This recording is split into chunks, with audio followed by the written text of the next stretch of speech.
দলীয় প্রভাব আর ক্ষমতার অপব্যবহার করে গড়ে তুলেছেন অঢেল সম্পদের পাহাড়। সরকারি দপ্তরের ঠিকাদারি, জমি দখল, দলীয় মনোনয়ন, পদ পদবি সবই নিয়ন্ত্রণ করতেন তিনি।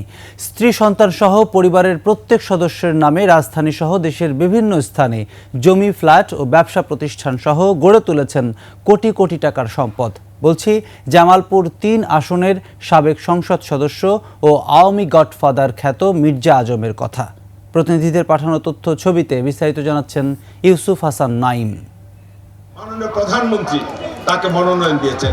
৮০ দশকে খাদ্য বিভাগের পরিবহন ঠিকাদার হিসেবে খ্যাত জামালপুর ৩ আসন থেকে ১৯৯১ সালে প্রথম সংসদ সদস্য নির্বাচিত হন।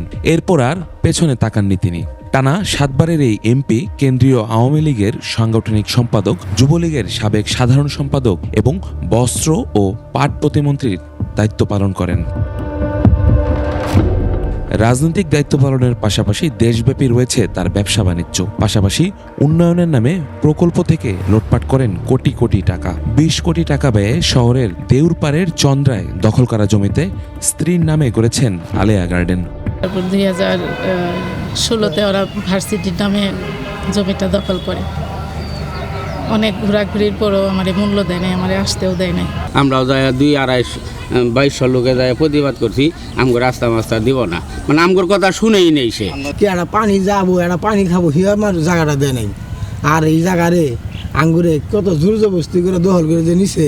আজমে এলাকা আরো ৩-৪ একর জমিন, বানপাড়া জমিন বেদখল দিয়ে খাইলো। উনি জামালপুরে উন্নয়নের নামে দুর্নীতির এক মহোৎসব চালিয়েছেন।